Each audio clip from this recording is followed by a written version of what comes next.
welcome to Blossoming Children. Thank you so much for joining us. I am absolutely delighted and thrilled and looking forward to this conversation with a young viewer who is ready to share from his perspective. Please join me in welcoming Devindra. Devindra, welcome to the Blossoming Children. Thank you. Thanks for having me.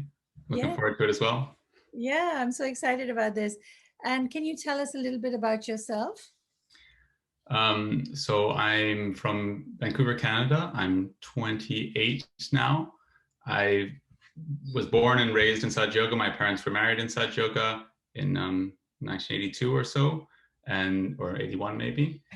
And I work as a web developer now. I've been involved in some Sahaj projects like organizing tours in Canada, United States, and developing the software for the We Meditate website and other such projects. That's great. So you went very quickly through your history. Did you go to the ISP school in India? Where was your schooling?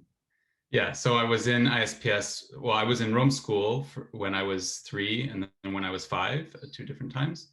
And then I was in ISPS grades 1 and 3 through 5. And then back in Canada from high school and some elementary. I mean, as with a not uncommon, I also did a bit of homeschooling because the adjustment back to life in school here can be, take some adjusting. So actually, I did that as did, I think, no, not all my siblings, but my 2 older siblings did as well. And how was that transition? You mentioned the transition can be hard. How was that transition? And what was the hardest thing about it? I mean, looking back now, it's quite a long time ago. I don't remember the specifics of what I was feeling or talking with my parents, but I was basically when I came back, I was half a year in grade 6 here. And then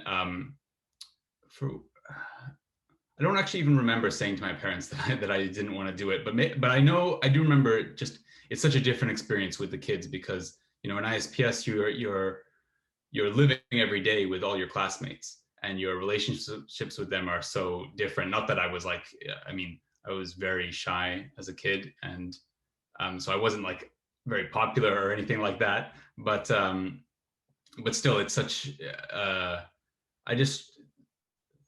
I don't remember. I can't remember the specifics, but I remember feeling that the expectations were different. That the way I related with the teachers was different, and things like that. And so after that half year, I went into 1 year of homeschooling, in which it became clear that that wasn't going to work because I didn't have very good discipline.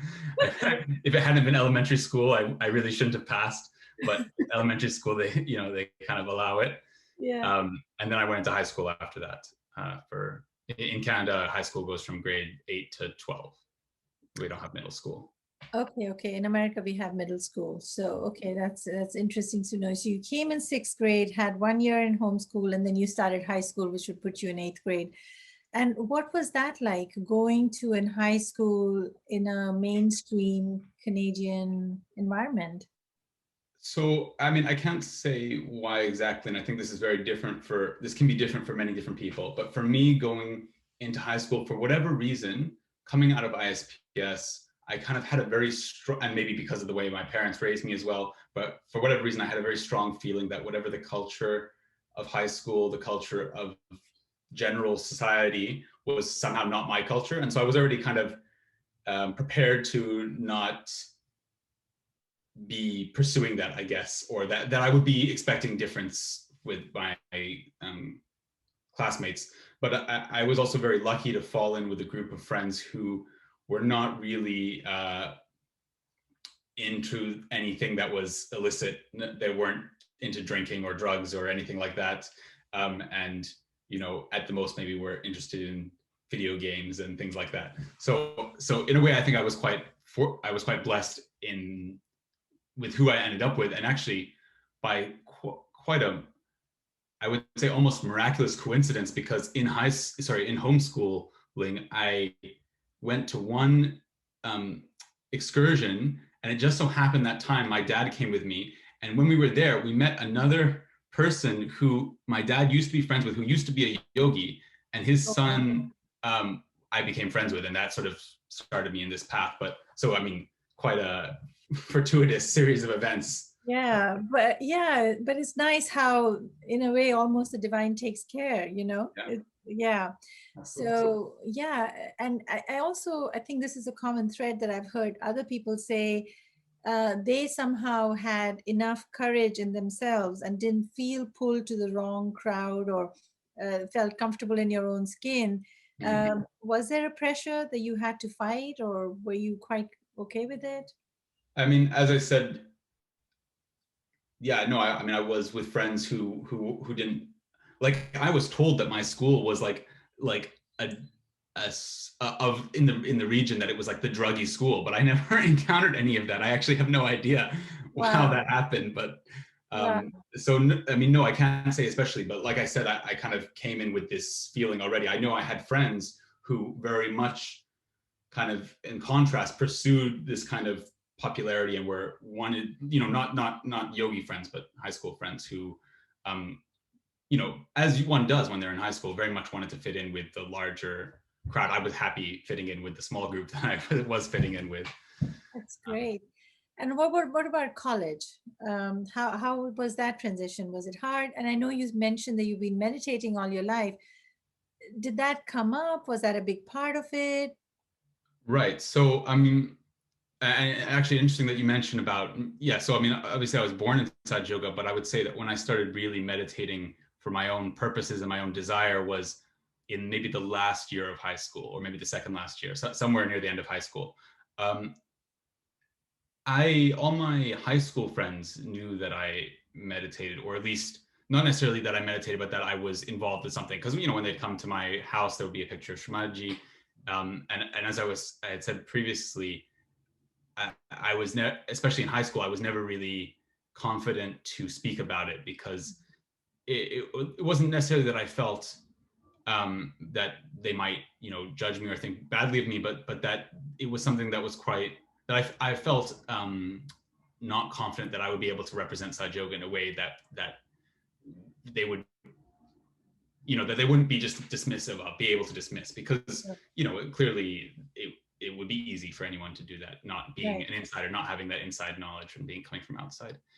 In college, uh, what my experience with college and university was is that at that point, like whereas in high school maybe people want to be the same, in college it's better to be different. Everyone is interested in people who are different, and I never had such close friends in university that I would that ever really came up. People would at most ask me about my name, and then I would maybe talk to them and say, oh, my parents, and myself would do this meditation. They did it before I was born, and they were exposed to Indian names. And actually, it was suggested by an uncle in our collective who is Indian.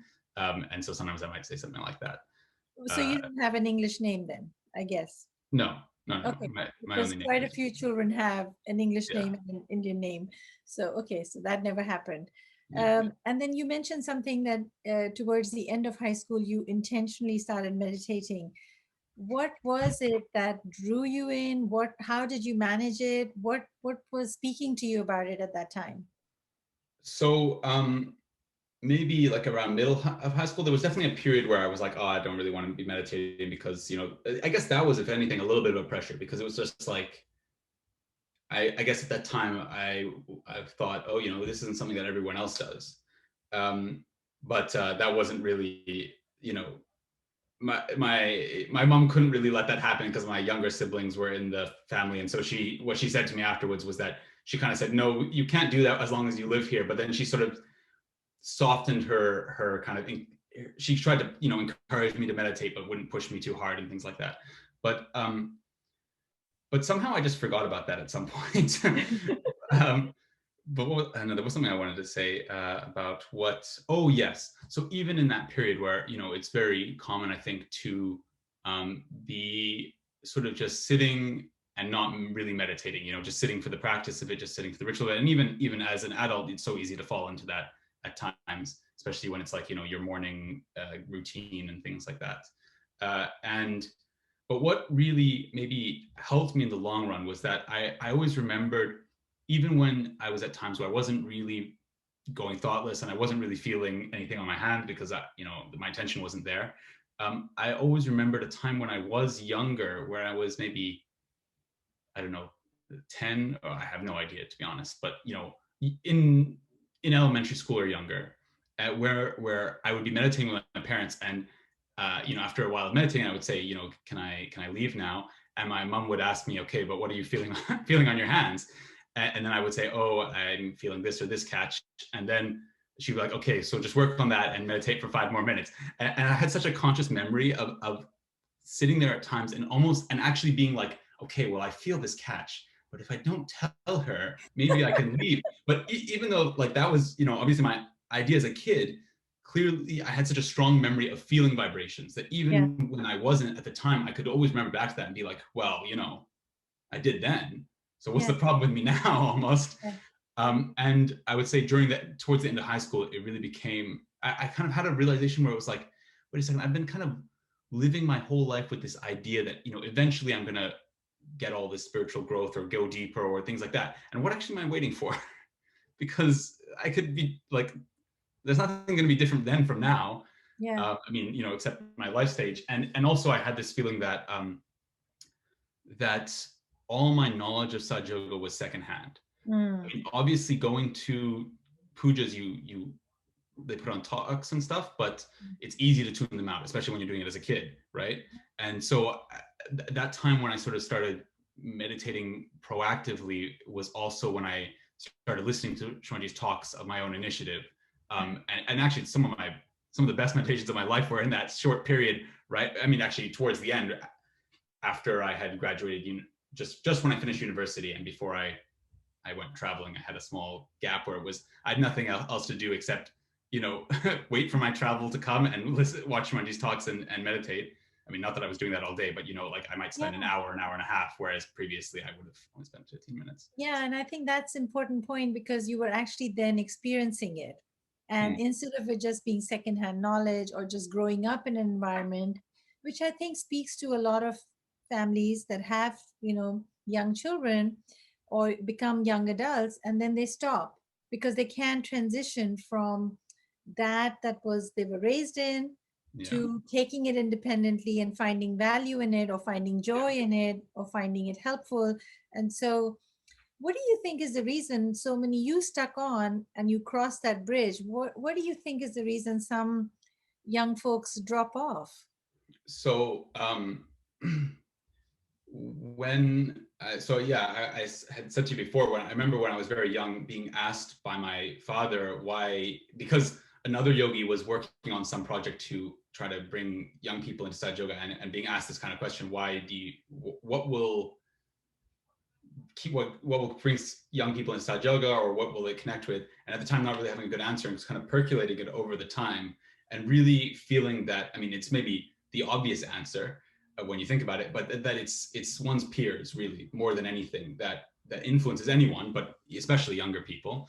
And I think for me, and for having had this conversation with other Yuva Shakti as well, and older ones and ones who stayed, and things like that, that the thing that I think makes the biggest impact is spending time with other Yuva Shakti or young yogis who clearly are genuinely getting something out of Saj Yoga for themselves. Like Mm. that's the point where you're like, oh wait, this isn't just something that my parents do, but something that somebody like me gets something out of. And I always saw that the most on tours, because not only there's seminars and pujas are also great opportunities for that, but in a puja there's you're often more with your parents, or there's just other stuff going on and there isn't the same sort of focus, whereas in tours what I've often seen is, because tours also, realization tours, of course, so tours to give realization, it attracts mostly, at least from the older group, it's all the most committed Yuva Shakti in the world almost, Yeah. who are going because they want to give realization, and then the younger people maybe because they want to travel, or maybe because they've been encouraged, or various other reasons. But once you get on there, you're suddenly, just by interacting with these people who have like completely Sahaj points of view on worldviews, completely Sahaj worldviews, and it starts to just rub off on you because that's only natural. That's how it. I think there's such a value to those Realize America tours, Realize Europe tours, Realize Canada tour. I think they're so valuable. One of our daughters did it too, and I remember how impactful that was. And I'm really praying that we get back to that world post Yeah, COVID, that we yeah. can have more of these tours. So that's one thing, peer influence. What role um, can young adults, like young aunties and uncles, or maybe who are in their late 30s or Mm. early 30s, what role can they play? Because they're closer to that age group. Yeah, no, and actually, I've often thought that it's so nurturing when those aged people involve themselves with the Yuva Shakti as well, and because it just brings a level, a kind of stability that won't be there necessarily just on its own. And when I've seen some of those yogis and yoginis in their 30s who really engender a kind of older brother or older sister attitude towards the Yuva Shakti, it's so enriching to the feeling of those Yuva Shakti to feel supported in that way. And I think that for a lot of Yuva Shakti, they are often at this kind of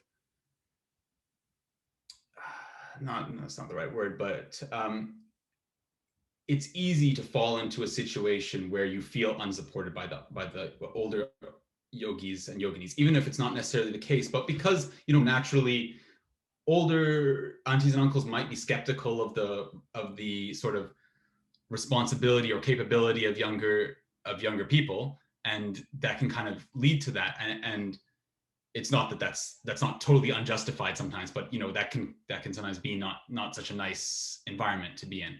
And so having these kinds of people who are like the people in those age groups are the most best, like easiest, like to integrate with the younger people, right? Yeah. uh and that older sort of brotherly way of being like, it's not that you don't know how to do this, it's that yeah, you can do it, but I'm here, I'm going to support you in a way, like I'm going to make sure we do it well. And that's something that's so nice. And I think that's what's really beautiful about the Sahaj Collective family, that, it's the tiered peer effect. So the people in their 30s can have a connection with the older ones and so on and so forth, all the way younger. And that's Okay. really so. What do you think, from your perspective, parents are doing unintentionally or unconsciously that could be pushing the kids out of Surg Yoga or out interest in meditation? Or what are they doing that they're not even aware that is helping them? So, what is helpful and what is not helpful? So the thing that's probably come up the most often when I've spoken to other older Yuva Shakti about, why we stayed inside yoga, or because, you come up with these conversations about, many people have friends. Of my class in ISPS, actually, I think there were 30 kids in my, maybe 25 in my grade 5 class. And I think there are 4 now who are inside yoga still of Wow, those. that's huge. Yeah. That's huge.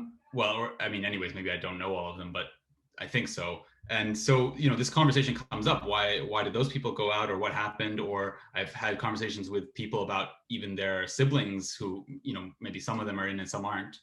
And the thing that usually came up the most was, at least from the perspective of people that stayed in, was a feeling of trust between them and their parents, and really feeling like that, no matter what I would do, or not no matter what I would do, but if something I was to do something wrong, that when I went to my parents, they would be there to support me and help me work through it, not to just sort of say, shut me down and be like, you're not in an adversarial sense, but a cooperative sense, But right? a judgment, yeah. Yeah, Right. exactly. And then also uh, the feeling that, but in a general, not just that they would support me, but even just in a general sense, that if I was to go out with my friends in high school or something like that, that they weren't concerned about that. Like, as long as they knew where I was and that I could contact them, I had a feeling that from them, that they trusted me, that they weren't concerned that I would do something bad. Um, and that makes you want to rise to that as well. Yeah. And I think trust is a really big factor, because if people don't feel trusted, they're more likely to resent Hmm. any advice, any suggestion, because the trust is a factor. So that's such an important point. This came up even with younger children. If even younger children don't feel the trust and respect, they can give it back. So that same thread continues. What else? What else is Yeah. helpful and not helpful? And well, just to quickly follow up on that, also, I mean, related but also the same, is that I think it's especially a good point for people whose children have gone to ISPS or other Sahaj schools, that, you know, I went to Sahaj school, and I highly think it was very valuable. But that's coming back. Of course, you've had very little time with your kids, and I know that I've met people who kind of said, "Well, I was raised by ISPS, not by my parents." Like they had that, kind of implying that they didn't have a very strong relationship with their parents, and that is kind of important. You know, this level of feeling of support and trust that we were just saying, but it can be particularly good to attend to as one where your kids have gone to Sahaj schools. Um, Yeah. yeah. Being intentional, I think really it goes back at the heart of it is a relationship, right? If we have genuine relationships, Mhm. authentic relationships, relationships that we can trust and share and be honest and not hide stuff, Yeah. that would also help. Do you think there's something that parents do unintentionally that is received, like, because perspectives are different from a young person's perspective, looking out to aunties and uncles and older people or parents, and vice versa? So Yeah. what how can you enlighten us with the younger perspective? Yeah. So in a similar way, you know, it's hard to know I guess you kind of assume that everything that your parents do or older people do is intentional. So it's hard to know what's unintentional. But This is true. maybe one thing that just came to mind when you said that was I've seen some parents who are so supportive of taking their kids to collective occasions and outside of the normal weekly meeting at the center, because of course that can become very ritualistic, you know, unfortunately. uh, and some parents, you know, they're just like will take their kids hours because they want to put them with things, and you know, you don't need to go that level, uh, but that kind of encouragement and support, I don't know if parents maybe don't always realize that it's not just that your child will enjoy, but that this is also something which is so helpful to their growth or something like that. um That's a yeah. valuable point. I think that's a really valuable point. And again, a common thread. It's really interesting when I have these conversations. A common thread is emerging. The people who genuinely at home as a family tradition meditate, take their children to the collective, engage with the collective, tends to have its results. It shows up.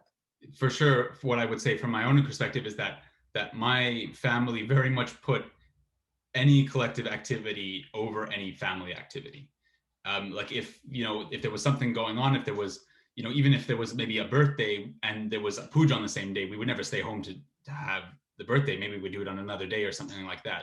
If my parents very much were, whatever is going on, you know, Sahaj yoga is the first thing we do, and then we do the other things. And of course, you know, there's a limit to that. There's a point where that's maybe too harsh or too fanatical, but you know, and that's just a matter of discretion, I suppose, for each individual. The times, I'm glad that you mentioned that, because times are different, because I have daughters in the 30s, and the times are different. When Srimataji was here and there Mm, was a collective thing happening, we all wanted to be there no matter what family event was happening. It was natural, right? And maybe times have changed now, and with this, especially with the COVID, where we haven't met with the collective, mm, we're only zooming in online. um, Creating that sense of family is just as yeah, important, and yeah. the value is still there, and we have to find ways now to navigate this.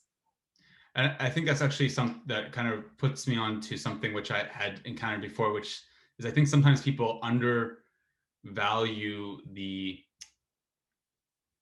Sahaj activities which are not explicitly meditating or giving realization, like the value of those kinds of communal family kind of environments, which, you know, yes, they're socializing, but that's not, but you know, there's so many, you know, clearly Shimaji wanted us to create these bonds between each other and to sort of create relationships. I remember seeing, you know, the talks where she says, find a pen pal in India and start writing back and forth, because it's important that we build this kind of trust and unity and camaraderie, and actually, because not only does that make a more lovely environment for us, but also creates better, more dynamic vehicle for Sahaj Yoga in the long run, where now you have the trust of all these people that you're with, and you know, when somebody brings up a project, then everyone's there. And the same when the Yuva Shakti bring up a project, if they have a good relationship with the uncles and aunties, they're able to do it in such a way which is so much more beautiful than it would be on their own. Yeah, yeah. Yeah. We're almost out of time. So last thoughts of somebody listening to this who has younger kids, kids in their teenagers years or high school, college. What would you say to pretend they're younger brothers and sisters? What could you say to them, and what could you say to their parents that would be helpful?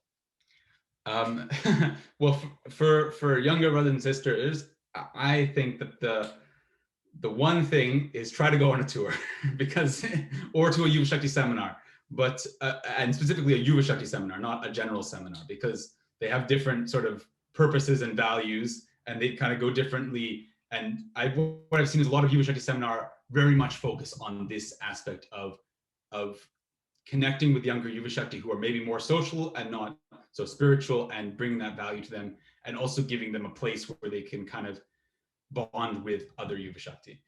And that's super valuable. And but even better is tours, because you're together for 2 or 3 weeks. You have no choice. You're gonna become bonded. You're gonna learn more about each other, get more of a Sahaj perspective, and also be pushed into a situation where you're asked to give realization. And that for many yogis can be, and for myself and for others that I've seen, is some of the most powerful experiences of Sahaj Yoga, when you give realization. And really that's the most important thing, right? That for everyone to be in Sahaj Yoga, you can only be there if it's real, if it's something that you experience, and it can never, like if it's a ritual, it's just going to go out. And for anyone of any age, clearly. And for adults, if I had one last thought, it would be, because it's something that I think that maybe they don't realize, is that actually you're in the effort to bring your children inside yoga, or have them more involved. Your greatest allies are older Yuva Shakti, Mm, like people in their 20s, like mid to late 20s, especially depending on your collective, because sometimes there's different age groups, and sometimes even people as young as I've seen 19, 20, 21 can be the most responsible, reliable, and strong yogis that I've seen. And to create that relationship with those people, because they can relate to your kids essentially, and they have the experiences of growing up inside yoga as well, that are much more directly applicable. But anyways, they're interested, they want to help, yeah. right? And they can be. And take advantage of it. So there's a desire there, and it can come from that angle. Thank you so much. I have Of really course. enjoyed this conversation. It has been insightful, thoughtful, and it's so valuable. Thank you so much. Yeah, absolutely, it was my pleasure, and I really enjoyed it as well. Thank you. So thank you all for who have subscribed and sent comments. We really appreciate it. It's so gratifying to know that you're finding these little snippets helpful, and they're helping you in your personal life. And till the next time, thank you for joining, and thank you for supporting. Jai Shri Mataji.